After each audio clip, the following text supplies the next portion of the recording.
দশম শ্রেণীর সুপ্রিয় শিক্ষার্থীবৃন্দকে স্বাগত জানাচ্ছি আজকের এই অনলাইন ক্লাসে। আমরা আজকে ইংলিশ প্রথম পত্রের যে ফার্স্ট কন্টিনিউয়াস অ্যাসেসমেন্ট পরীক্ষাটি দিয়েছি তার উপরে একটু ব্রিফ করব। দেন আজকে আরেকটা ইম্পর্টেন্ট বিষয়, সেটা হচ্ছে যে গ্রাফ চার্ট এর উপরে আমি একটু ডিসকাশন করতে চাই। কারণ তোমাদের অনেকে ফোন করেছে আমাকে, স্যার একটু গ্রাফ চার্টের উপরে কথা বলার জন্য। আমি সেই আসলে বিষয়টা হচ্ছে যে আমাদের সিলেবাস কমপ্লিট করার জন্য যে সপ্তাহে একটা ক্লাস, এটা খুবই স্বল্প একটা ক্লাস, স্বল্প সময়ের ক্লাস, এবং সপ্তাহে একটা ক্লাসে কিন্তু আসলে কভার করা সম্ভব নয়। তবুও আমি তোমাদের সুবিধার্থে আমি নিজ উদ্যোগে মূলত হচ্ছে ফার্স্ট কন্টিনিউয়াস অ্যাসেসমেন্ট যে কোশ্চেনটি রয়েছে তার উপরে একটু কথা বলতে যাচ্ছি, এই কারণে যে তোমরা এখানে অনেকে ভুল করেছো, অনেকে প্রশ্ন লেখা বা উত্তর লেখার যে সিস্টেমটি তোমরা অনেকেই সেটা ফলো করতে পারোনি, যার কারণে কিন্তু মার্কসটা অনেক কমে গিয়েছে। এখানে সেটার উপরেই একটু কথা বলতে চাই, বিশেষ করে রিয়ারেঞ্জটার উপরে, এবং কোশ্চেন নাম্বার 5 যেটা রয়েছে অর্থাৎ যে ইনফরমেশন ট্রান্সফার, সেটার উপরে আমি একটু কথা বলতে চাই। সো চলো প্রথমে আমরা দেখি যে আমাদের যে কোশ্চেনটা ছিল মূলত হচ্ছে মালদ্বীপ ইজ ফেমাস ফর, অর্থাৎ আমাদের যে নেইবারিং কান্ট্রিজগুলো রয়েছে তার মধ্যে একটা হচ্ছে মালদ্বীপ। এই মালদ্বীপের উপরে একটা যে প্যাসেজটি রয়েছে তার উপরে প্রশ্নগুলো ছিল। এমসিকিউ প্রথমে রয়েছে যে choose the correct answer from the following alternatives. এখানে নাম্বার 1 এর হচ্ছে এ নাম্বার উত্তরটা কি হবে। তোমরা অনেকেই ফার্স্ট কোশ্চেনের যে আনসারটি তা ভুল লিখেছো। মালদ্বীপ is a or N, is a or N, তারপরে গ্যাপ ছিল যে ফর দি টুরিস্ট।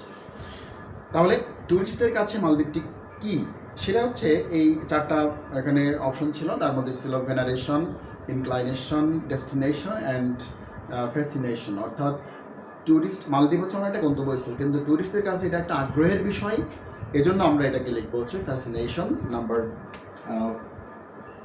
আইভিটা হচ্ছে এ নাম্বারের উত্তর, ফ্যাসিনেশন। আমি জাস্ট ওয়ার্ডগুলো লিখছি না, তোমাদের সুবিধার্থে আমি এই শুধুমাত্র নাম্বারটা লিখছি এখানে। নাম্বার বিতে রয়েছে which of the following words best describes weather of Maldives. অর্থাৎ মালদ্বীপের ওয়েদারটা কোন ওয়ার্ডের মাধ্যমে সবচেয়ে ভালোভাবে ব্যাখ্যা করা যেতে পারে। এখানে ছিল unpleasant, tropical, elegiac.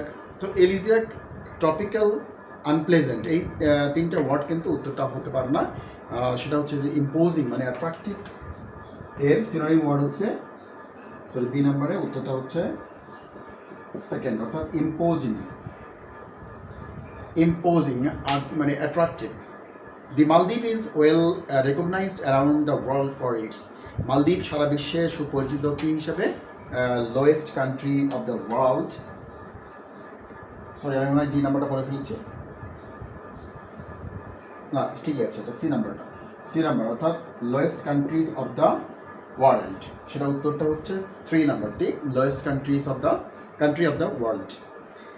D number হচ্ছে সুনামি অফ 2004 সালের সুনামিটি dash many parts of the world, many parts of the country, অর্থাৎ ওই দেশের বিভিন্ন অঞ্চল কি হয়েছিল, অর্থাৎ পানিতে ডুবে গিয়েছিল। দ্যাট মিনস সাবমার্সড হচ্ছে উত্তরটি হবে, অর্থাৎ নাম্বার ডিতে উত্তর নিব আমরা হচ্ছে সেকেন্ড অপশন, অর্থাৎ সাবমার্সড মানে হচ্ছে পানিতে ডুবে যাওয়া, ওয়াশ মানে হচ্ছে ভেসে যাওয়া।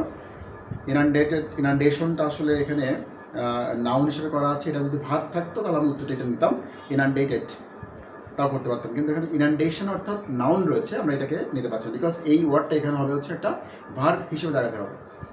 নাম্বার ইতে রয়েছে, নাম্বার ই লিখি আমরা,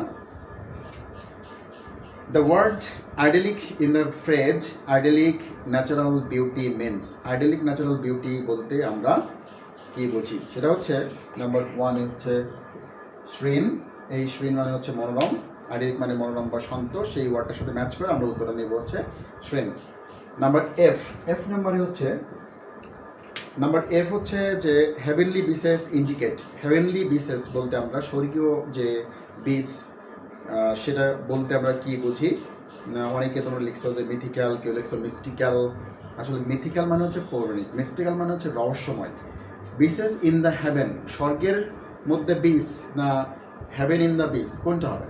যদি বিসেস ইন দ্য হেভেন হয় তাহলে এটা ভুল হবে। যদি এটা এরকম থাকতো যে হেভেন ইন দ্য বিস তাহলে আমি উত্তরটা নিতে পারতাম, বাট এটা উত্তরটা হবে হচ্ছে স্যাক্রেড ডেস বা পবিত্রতা। তাহলে এফ নাম্বারটাই হচ্ছে লাস্টের যে উত্তরটি, সেটা হবে এফ নাম্বারটি, স্যাক্রেডনেস। নাম্বার জিতে রয়েছে মালদ্বীপ is faced with the threat of sorry, threat of Maldives is the threat of Maldives is faced with the threat of কিসের হুমকিতে রয়েছে অর্থাৎ ডিসঅ্যাপিয়ারিং ফ্রম দ্য ম্যাপ, পৃথিবীর মানচিত্র থেকে মালদ্বীপটা হারিয়ে যাওয়ার একটা পসিবিলিটি, এই কারণে কিন্তু এটা আমরা লিখবো যে ডিসঅ্যাপিয়ারিং ফ্রম দ্য ম্যাপ। তো এই হচ্ছে আমাদের 1 নম্বরের যে উত্তরটি, সেটা তোমরা আরেকবার একটু দেখে নাও, এখানে উত্তরটি এটার সাথে ম্যাচ করাবা। নাম্বার 2 এর হচ্ছে answer the questions following questions. Why is Maldives remarkable tourist spot? Why have the government of Maldives? আসলে মোটামুটি তোমরা এটা অনেকেই ঠিক মতো লিখেছো, অনেকেই ঠিক লিখেছো, তো এটা নিয়ে কোনো সমস্যা খুব একটা নাই। তবে নাম্বার 3-তে এখানে রয়েছে যে আরেকটা প্যাসেজ, দ্য ইন্টারনেট টেকনোলজির উপরে একটা প্যাসেজ ছিল, সেখানে নাম্বার 3-তে যে উত্তরটি হবে সেই উত্তরটা আমরা কোশ্চেন নাম্বার 3-এর উত্তরটা এখানে লিখি একটু। এই নাম্বারটা কি হতে পারে যে the social networking services are expanding so fast because dash are cheap, because সেগুলো, তাহলে সেগুলো উত্তরটা কী হবে, দে অথবা দিস, তবে দিস লেখার প্রয়োজন না, তোমরা এটাই উত্তরটা লিখবে, দে আর চিপ। দে বলতে এখানে বলা হয়েছে সার্ভিসেস, তো সার্ভিসেসটা কিন্তু আমরা সেকেন্ড টাইম তখন দেখলাম অনেকে লিখেছে services are cheap, but services লেখার কোনো প্রয়োজন নাই। Facebook is one of the most popular social network,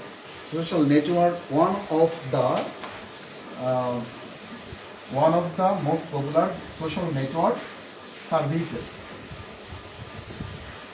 অথবা সাইটস বলতে পারো। স্যার সার্ভিসেস এবং সাইটস এস কেন লেখা হলো এখানে, কারণ আমরা জানি যে ওয়ান অফ এর পরের যে নাউনটি বসে সেটা সবসময় কিন্তু প্লুরাল ফর্মে হয়, এই কারণে এখানে সোশ্যাল সার্ভিসেস, নেটওয়ার্ক সার্ভিসেস অথবা নেটওয়ার্ক সাইটস এই এসটি এখানে উল্লেখ কোথায় প্লুরাল নাউন এখানে উল্লেখ করতে হবে। নাম্বার 3-তে রয়েছে যে there are also other network services, there are also other services যেমন like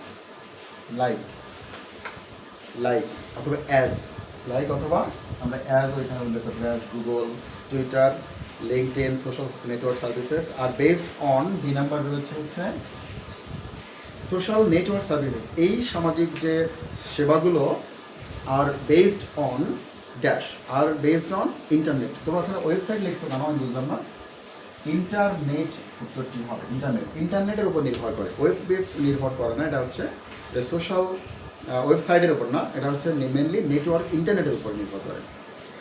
Users communicate with other through the internet. These services dash made. These services, the number হচ্ছে have. These services have made the world very small, and people now feel that they are now a part of a single global village. So এই হচ্ছে 3 নম্বরের উত্তর। এবার আসা যাক number 4। Number 4-এ ছিল মূলত আইনস্টাইনের উপরে যে উত্তরটি, আমিও তোমাদের যে উত্তরটি এখানে দেওয়া হয়েছে সেটা আমি একটু পড়ছি, তোমরা একটু খেয়াল করে শুনবে যে complete the table below with information from the above passage. ভালো করে খেয়াল করবে এটা, যে তোমরা এই বক্সের মধ্যে যে ইন্ডিকেশন থাকে, ডিরেকশন থাকে, সেটা কিন্তু আগে ফলো করতে হবে। এখানে রয়েছে হু, হোয়াট, ইভেন্ট এবং অ্যাক্টিভিটি, প্লেস, টাইম, তারপরে ছিল ক্রিয়েশন, অ্যাওয়ার্ড অ্যান্ড আদার্স। অর্থাৎ প্রত্যেকটা কিন্তু অবলিক দেওয়া, যে কোনো একটা উত্তর লিখতে হবে। তোমরা কিন্তু অনেকে সবগুলো উত্তর একবার লিখেছ। আলবার্ট আইনস্টাইন ওয়াজ বর্ন, আমরা এই জায়গায় প্লেস লিখতে পারি, টাইম লিখতে পারি, যে কোনো একটা, একসাথে কিন্তু সবগুলো লেখা যাবে না। আমরা এখানে লিখবো যে অন মার্চ ইন 1879 অথবা in the city of Alam in Germany, জার্মানির আলম নগরীতে, অথবা 1879 সালের মার্চ মাসে, যে কোনো একটা উত্তর আমরা এখানে লিখবো। হি ড্যাশ সুইজারল্যান্ড ইন 1901, অর্থাৎ 1901 সালে সুইজারল্যান্ডে তার কোন ঘটনাটি ঘটেছিল সেটা লিখবো হচ্ছে।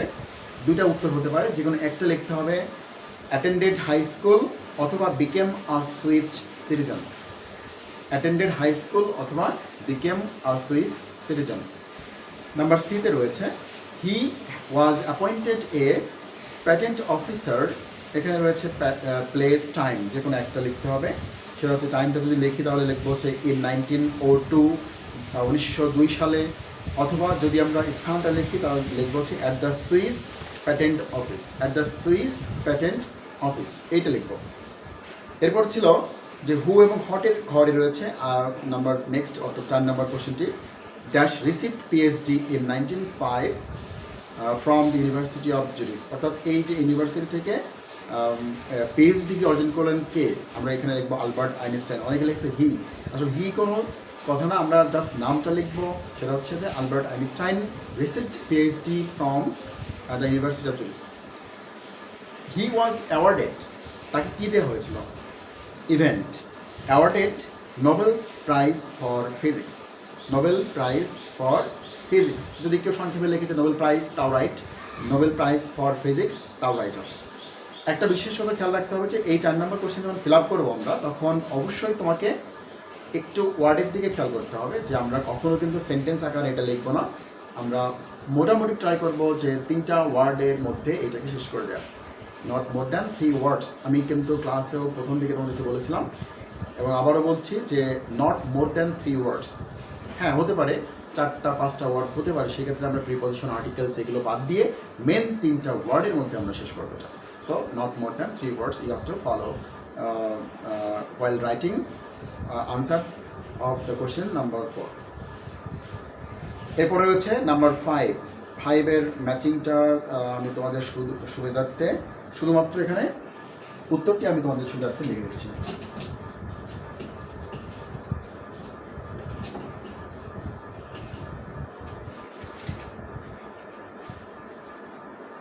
সরি, নাম্বার 5 এর হচ্ছে প্রথমে হচ্ছে এ বি, তারপর সেকেন্ড এটা হচ্ছে A number. B number sorry B number B plus 1 plus B, C plus IV plus 1, D plus second plus third, এটা লিখবা। আর ই নাম্বারটা হচ্ছে ই প্লাস 3 প্লাস আইভি। এই বিষয়টা খেয়াল করবেন। এই 5টা প্রশ্ন উত্তর এইভাবে আমি লিখবো। এটা লেখার পরে এখান থেকে আমি সেন্টেন্সগুলো ক্রিয়েট করবো, সেন্টেন্স শুরু করে যাবে। তো এটা হচ্ছে গেল। আর লাস্টে রয়েছে যে 6 নাম্বার রিয়ারেন্স, সেটা তোমরা অনেকেই আসলে ভুল করেছো। এটা খুব ইজি ছিল একটা ব্যাপার, মানে এতটা ইজি ছিল যে তোমাদেরকে আসলে এটা উত্তরটা সম্পূর্ণরূপে করা দরকার ছিল। আমরা অ্যানশিয়েন্ট মেরিনারের গল্পটি জানি সবাই, অ্যালবাট্রস পাখিটার নিয়ে যে গল্পটি রয়েছে সেটার উপরে একটা প্যাসেজ বা একটা স্টোরি লিখতে হবে। তো সেখানে দেখো তোমাদের সুবিধার্থে আমি 6 নম্বরটাও কিন্তু জাস্ট বক্স আকারে লিখছি এবং তোমাদের মধ্যে কয়েকজন দেখলাম যে আসলে বক্স তৈরি করনি, বক্স করতে হবে। রিয়ারেন্স যখন আমরা করবো তখন অবশ্যই এরকম একটা বক্স ক্রিয়েট করে তারপরে 1 2 3 4 5 6 7 8 1 2 3 4 5 6 7 8 এইটা নাম্বার করার পরে আমি এবার উত্তরটা কীভাবে বসাবো সেটা দেখো তোমরা এখানে। আমি তোমাদের সুবিধার্থে প্রথমে লিখছি B F D G A H C and E. এই হচ্ছে আমাদের এই বক্সের উত্তরটি হবে। তারপরে তোমরা প্যাসেজটি লিখবে পরে নিচে। অবশ্যই কিন্তু তোমরা এই পদ্ধতিটাই ফলো করে পরবর্তীতে যদি কখনো প্রশ্ন তোমাদেরকে লিখতে হয় তাহলে অবশ্যই তোমরা এইভাবে উত্তরটি লেখার চেষ্টা করবে। এটা লিখে নিচেই তোমরা প্যাসেজটি তুলবে। প্যাসেজটি গল্প আকারে যেভাবে আমরা সাজিয়েছি ঠিক এইভাবে পরপর আমরা একটা গল্প আকার সাজাবো। তো চলো এখন দেখা যাক আসলে আমরা এই আলোচনা করলাম এই কারণে তোমাদের সুবিধার্থে অনেকে ভুল করতেছো, যার কারণে আমি এটা করলাম। এবার আমরা যাই হচ্ছে একটু যে আমরা প্রথমত যে গ্রাফ চার্টের ব্যাপারটা বলেছিলাম তার উপরে, হ্যাঁ, গ্রাফ অ্যান্ড চার্ট। তোমরা এটা লেখার সময় অনেকে ভয় পাচ্ছ, আসলে গ্রাফটা কি, এভাবে ছবি থাকে, মানে ছবি ঊর্ধ্বমুখী, এভাবে কতগুলো ইনফরমেশন থাকে। একটা পাই চার্ট থাকতে পারে এভাবে। তো এই যে এটা হচ্ছে বার চার্ট, এটা হচ্ছে পাই চার্ট। সো এই বার চার্ট, পাই চার্ট বিভিন্ন তথ্য সম্বলিত লেখচিত্র, যার মাধ্যমে আমরা কিন্তু একটা সামারাইজ করে একটা কনক্লুশন তৈরি করি। সো এখানে এই চার্ট বা গ্রাফটা লেখার সময় তোমাদেরকে অনেকগুলো বিষয় খেয়াল রাখতে হয়। এটা কিন্তু তথ্য উপাত্ত, অর্থাৎ কোনো জন্মহার, মৃত্যুহার, মোবাইল ফোনের ব্যবহার, শিক্ষার হার ইত্যাদি কিন্তু বিষয় আমাদেরকে লিখতে হয়। তো এখানে আমরা বার চার্ট বা পাই চার্টের যে বিষয়টা সেটা হচ্ছে যে যে চিত্রের মাধ্যমে নির্দিষ্ট জরিপকৃত কোনো তথ্য উপাত্ত উপস্থাপন করা হয় তাকে সাধারণত গ্রাফ চার্ট বা ম্যাপ বলে। তো এই চার্টের লেখার সময় কতগুলো অংশ ফলো করতে হয়, যেমন ইন্ট্রোডাক্টরি সেন্টেন্স লিখতে হয়, তারপরে ডেসক্রিপশন করতে হয়, এবং লাস্ট অফ অল তোমাদেরকে কনক্লুশন টানতে হয়, অর্থাৎ এই যে সমাপ্ত করার জন্য যে ওয়ার্ডগুলো সেগুলো। তো এইগুলো এখানে কতগুলো ব্যাপার থাকে, যেমন এখানে রয়েছে তোমার ঊর্ধ্বমুখী নিম্নমুখী দুটো রয়েছে। আবার অনেক সময় স্টেবল থাকে, অর্থাৎ এই বার চার্টটা কিন্তু সেম থাকতে পারে, আর এখানে পার্সেন্টেজ কম বেশি আছে, তোমরা দেখতে পাচ্ছ, এটা একটু কম, এটা একটু তার চেয়ে একটু বেশি, তার সম্পূর্ণ বেশি আছে এটা। তো বিভিন্ন তথ্যগুলো আমরা যখন সাজিয়ে লিখবো তখন কম্প্যারিজন অ্যান্ড কন্ট্রাস্ট, অর্থাৎ একের সাথে আরেকটার যে তুলনা সেটা আমাদেরকে তুলে ধরতে হবে। অনেক সময় কি হয় যে আপওয়ার্ড পজিশন, ডাউনওয়ার্ড পজিশন, ঠিক আছে, এই ওয়ার্ডগুলো আমাদেরকে লিখতে হবে, বা ফ্লাকচুয়েশন, ওঠানামা করে, তো এই ধরনের চার্ট প্রকার আমাদেরকে লিখতে হবে। সো এই বিষয়টা আমি তোমাদেরকে একটা ভিডিও চিত্রের মাধ্যমে তোমাদের এখন দেখাচ্ছি, তোমরা একটু ফলো করবে।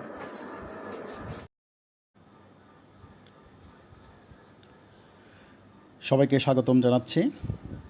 আজকের যে ইম্পর্টেন্ট একটা কোয়েশ্চেন সেটা হচ্ছে graph and chart, class 9 and 10-এর যে ইম্পর্টেন্ট একটা কোয়েশ্চেন সেটার উপরে আমরা আজকে কথা বলবো। তো এই গ্রাফ চার্ট একটা ইম্পর্টেন্ট একটা কোয়েশ্চেন, যেখানে 10টা মার্কস থাকে এবং আমরা কখনোই কিন্তু এটাকে অবহেলা করতে পারি না। তোমাদের সুবিধার্থে আমি একটা গ্রাফ নিয়ে বিশ্লেষণ করব। প্রথমে দেখা যাক যে গ্রাফ বলতে আমরা কী বুঝি। তোমরা দেখতে পাচ্ছ যে যে চিত্রের মাধ্যমে নির্দিষ্ট জরিপকৃত কোনো তথ্য উপাত্ত উপস্থাপন করা হয় তাকে সাধারণত গ্রাফ বলে। একটি গ্রাফ লেখার মধ্যে অনেকগুলো বিষয় তোমাদেরকে ফলো করতে হবে। এখানে একটাতে গ্রাফ ছবি দেখতে পাচ্ছ। সো গ্রাফ এবং চার্টের যে বিষয়টি মূলত হচ্ছে যে দুইটা পদ্ধতিতে আমাদেরকে লিখতে হয়। একটা হচ্ছে বার চার্ট পরীক্ষা থাকে, অথবা পাই চার্ট থাকে। তো এই বার চার্ট এবং পাই চার্ট দেখো বিভিন্ন সময় বিভিন্ন ধরনের কিন্তু হয়ে থাকে।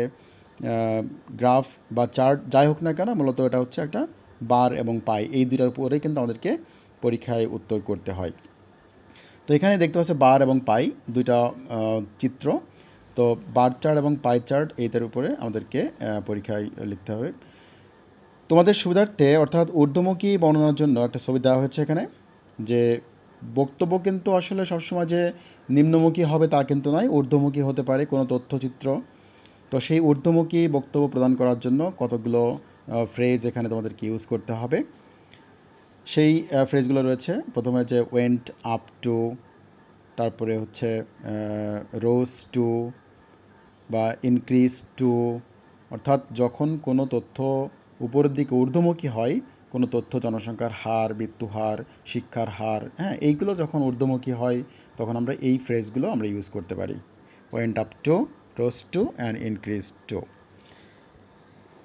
এবার দেখা যাক নিম্নমুখী বর্ণনার জন্য, অর্থাৎ দেখো তোমরা ছবিটি দেখতে পাচ্ছ এখানে যে নিচের দিকে ধাবিত হয়েছে, সেক্ষেত্রে আমরা went down to, fail to বা ডিক্রিজ টু এই ফ্রেজগুলো আমরা ইউজ করতে পারি। এখানে দেখো উপর থেকে নিচের দিকে এটা ধাবিত হয়েছে, অর্থাৎ কোনো একটা ইনফরমেশন, কোনো তথ্য উপাত্ত যেটা একসময় বেশি ছিল, পরবর্তীতে আস্তে আস্তে এটা কমে গিয়েছে। তো সেই কমে যাওয়া তথ্যটি আমরা এভাবে went down to, fail to অথবা ডিক্রিজ টু ইউজ করতে পারি।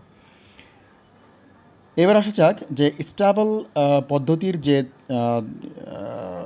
মানে স্টেবিলিটি থাকলে, অর্থাৎ অবস্থার অপরিবর্তিত অবস্থা বোঝাতে, তখন আমরা রিমেইন্ড স্টেবল যে লেখ চিত্রটি পাচ্ছি এখানে, বার চিত্রটি, সেটি কিন্তু একই রকম রয়েছে। সেইখানে আমরা তথ্যগুলো কিন্তু পরপর শুধু তথ্যগুলো উপস্থাপন করব, এখানে সাল উল্লেখ করে, পার্সেন্টেজ উল্লেখ করে আমাদেরকে থাকতে পারে। তো সেই সাল এবং পার্সেন্টেজের ব্যাখ্যা দেব। এবার দেখা যাচ্ছে ফ্লাকচুয়েটেড, অর্থাৎ যে ওঠানামা করার জন্য, অর্থাৎ একটা তথ্য চিত্রে দেখো যে একবার উপরের দিকে উঠেছে, কিছুটা নেমেছে, আবার উঠেছে, আবার নেমেছে, তো এরকম এটাকে বলা হচ্ছে rise and fall. So fluctuated around বা রাইজ অ্যান্ড ফল।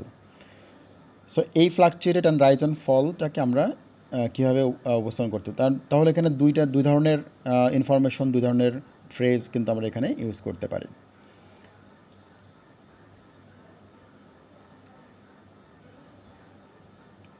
এই যে এখন যে অ্যাডভার্বসগুলো আমরা সাধারণত এই লেখচিত্র বা পাই চার্টের মধ্যে আমরা ইউজ করে থাকি, তা হচ্ছে যেমন ড্রামাটিক্যালি না বা নাটকীয়ভাবে, শার্পলি যার মিনিং হচ্ছে তীব্রভাবে, অ্যাব্রাপ্টলি মানে হচ্ছে হঠাৎ, কুইকলি মানে হচ্ছে দ্রুত। দেখো এখানে কোনোটা এই ড্রামাটিক্যালি ইনক্রিজ অর্থাৎ যেটা ক্রমবর্ধমান বৃদ্ধি পেয়েছে, সেই ক্ষেত্রে আমরা এই ফ্রেজগুলো আমরা ইউজ করতে পারি বা এই ওয়ার্ডগুলো আমরা ইউজ করতে পারি, যে ড্রামাটিক্যালি, শার্পলি, তারপরে অ্যাব্রাপ্টলি অ্যান্ড কুইকলি। এবার দেখো যে স্লোলি ইনক্রিজ, ধীরে ধীরে বৃদ্ধি, অর্থাৎ এখানে হঠাৎ করে বৃদ্ধি আর এখানে আস্তে আস্তে বা ধীরে ধীরে বৃদ্ধি, সেক্ষেত্রে আমরা স্লোলি বা গ্রাজুয়ালি এই দুইটা ওয়ার্ড এই ধরনের বা এই ধরনের ওয়ার্ড আমরা ইউজ করতে পারি। এখন একটা প্রশ্ন হচ্ছে যে graph below shows the Literary rate of Bangladesh from 1995 to 2010. Describe the graph in 150 words. You should highlight and summarize the information given in the graph. তো এইখানে একটা সাক্ষরতার হার শতকরা হারে দেওয়া আছে, সেখানে 1995 সাল থেকে শুরু করে 2010 সাল পর্যন্ত যে তথ্যটি রয়েছে এখানে সেটা ব্যাখ্যা করা হয়েছে।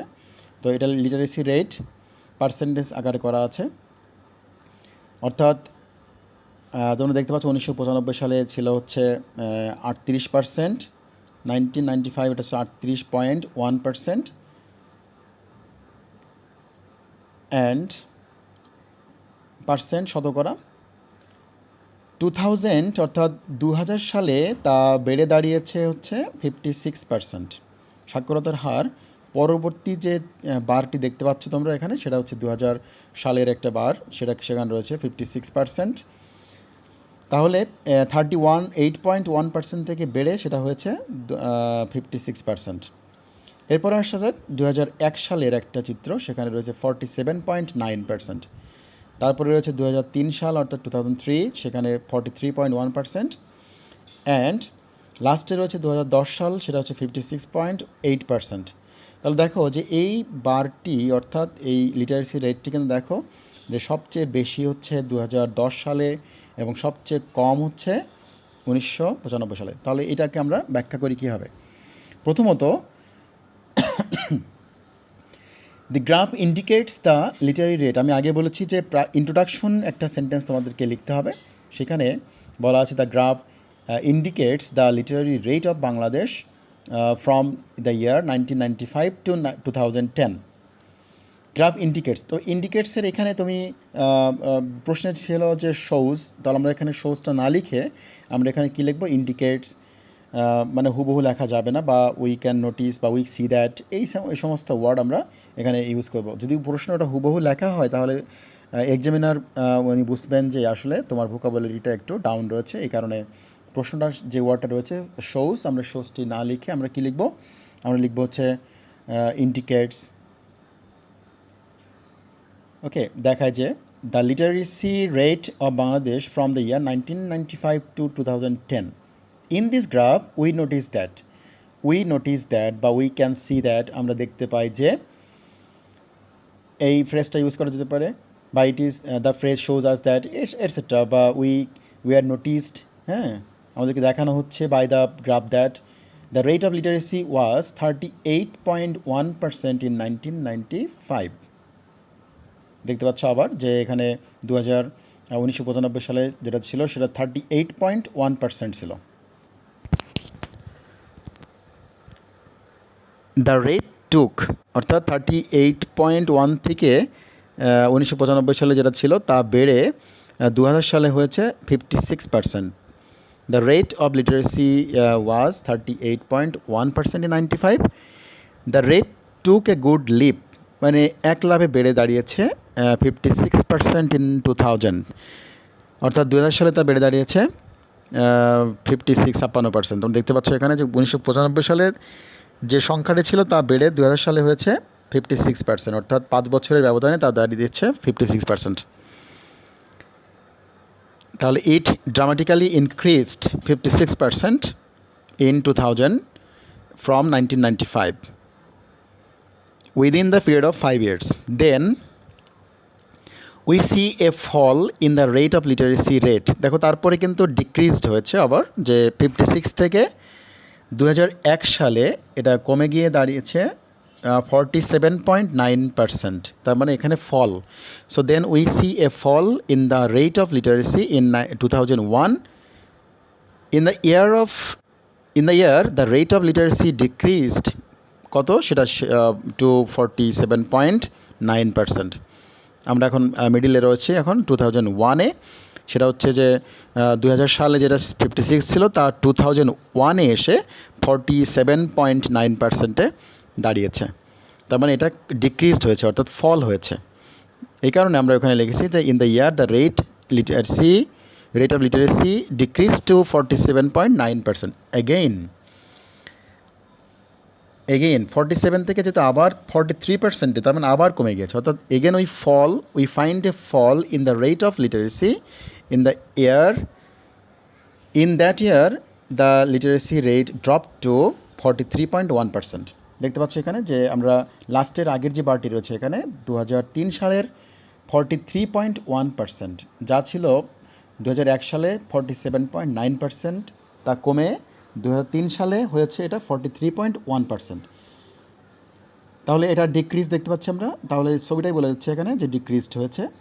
এই জন্য আমরা লিখবো এখানে we find fall literacy rate in the year that drop to 43%. This abrupt fall in the graph is indeed a negative indication. অর্থাৎ এই যে হঠাৎ করে এই ছবিটার মধ্যে যে চিত্রের মধ্যে যে হঠাৎ করে পতনটি দেখতে পাচ্ছি, তা একটা নেতিবাচক ধারণা আমাদেরকে দেয় in the field of development of our country. আমাদের দেশের উন্নয়নের ক্ষেত্রে এরা একটা নেতিবাচক একটা নির্দেশনা।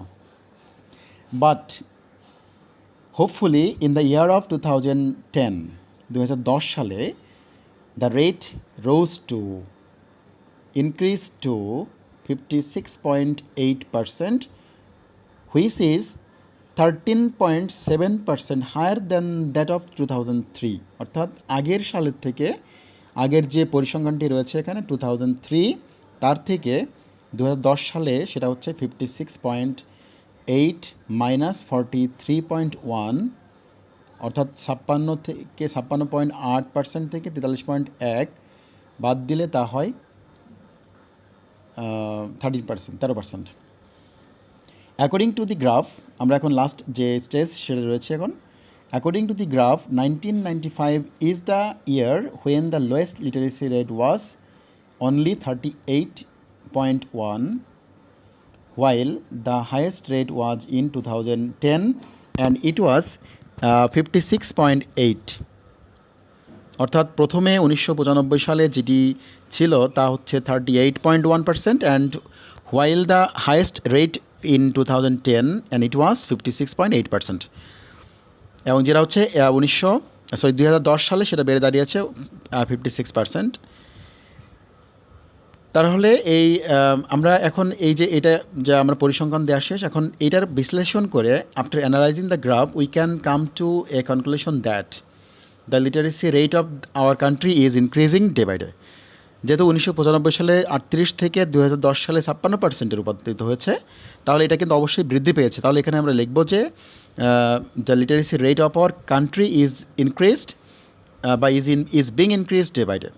ইট is a positive sign for our country. এটা আমাদের দেশের একটা ইতিবাচক একটা নির্দেশনা।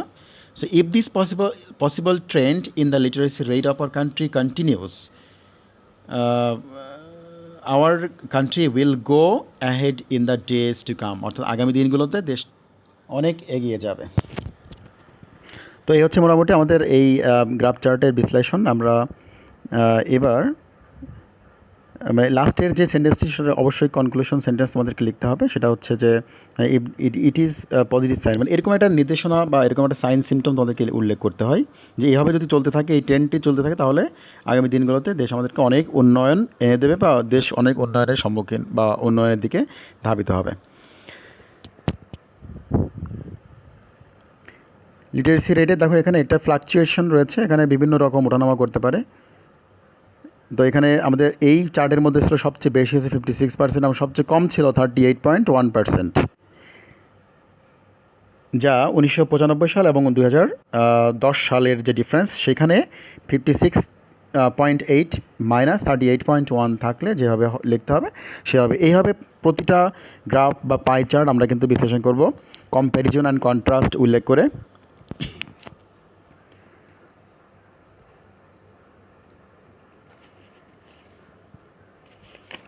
আসলে মূলত এখানে কতগুলো পদ্ধতি অনুসরণ করতে হয়। সেটা হচ্ছে যে যদি কোনো ফল, এই যে ফল থাকে, তাহলে ফলের ক্ষেত্রে আমরা এখানে কিন্তু কমে গিয়েছে, বাট এখানে বাড়তেও পারে। অর্থাৎ যদি এখানে বৃদ্ধি পেতো তাহলে এখন অবশ্যই লিখতাম যে আমরা ইনক্রিজ লিখতাম। এখানে যে কমে গেছে তাই ফল লিখছে, যদি বৃদ্ধি পেতো তাহলে অবশ্যই লিখতাম ইনক্রিজ। এখানে দেখতে পাচ্ছি তো ডিক্রিজ, যদি এখানেও যদি বৃদ্ধি পেতো তাহলে এখানেও লিখতাম আমরা ইনক্রিজড। হ্যাঁ, এখানে কমে যাওয়ার কারণে কিন্তু আমরা লিখছি এখানে ডিক্রিজড। বা এখানে যদি বৃদ্ধি পেতো তাহলে আমরা লিখতাম রোজ।